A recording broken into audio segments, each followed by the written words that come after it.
Today on GrowthShares, let's analyze and see whether Raytheon is a great long-term investment. The company analysis is divided into three broad factors: the business, the stock, and the price. Furthermore, these three factors are subdivided into 14 metrics that give us the complete picture of the company. Each factor and each metric are given different weight, together adding up to 100% of the overall analysis. Each factor and each metric are then given a grade from 1 to 100, with 1 being a failed investment, 50 being average, and 100 being extraordinary. When everything is put together, a final grade will be given, also from 1 to 100. Most companies that I'll analyze in this channel will hover around a grade of 50. Companies with a final grade of 81 or higher will be included in my Great Investments playlist.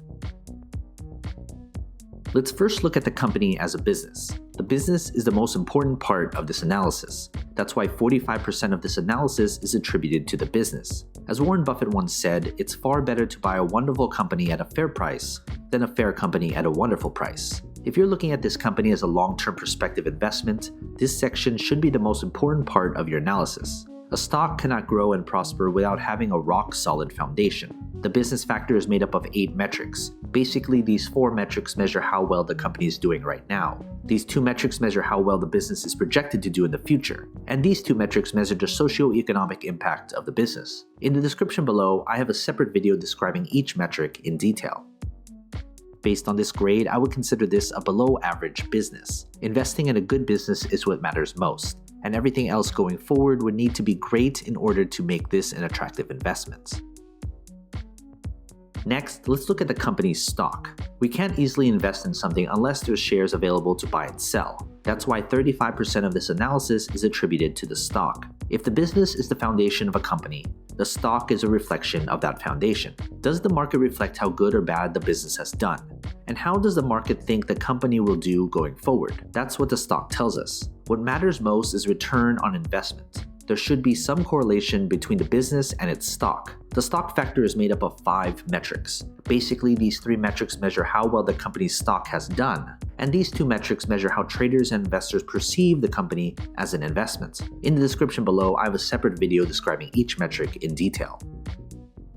Based on this grade, I would consider this an above-average stock. Combine that with an average or better business, this should be a company on your watch list to see if further improvement can be made. Finally, let's look at the company's price. Price is what most investors look at when deciding whether to invest in a company or not, but price per share shouldn't be the most important consideration. That's why 20% of this analysis is attributed to the company's intrinsic value. There is a reason why a company's stock is undervalued or overvalued. An undervalued stock may be undervalued because it's simply a terrible business, and the other side is true as well. The price factor is made up of only 1 metric. Basically, the intrinsic value is the price per share at which the company's fundamentals align with its true value when compared to its current stock price. Based on this grade, I would consider the price to be overvalued. If you're looking solely at the price per share, this shouldn't be a company you should invest in. As a recap, here are the grades for each metric. Based on this final grade, I would consider this company an average investment. If you're a long-term investor, you'll get average returns if you invest in this company right now.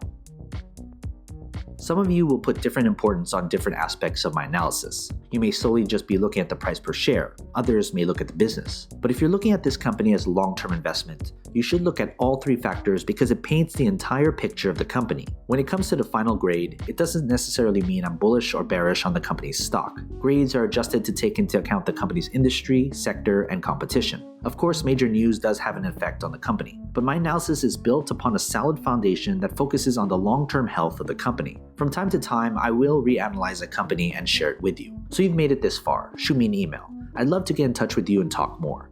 What company should I analyze next? And do you agree with this company's final grade?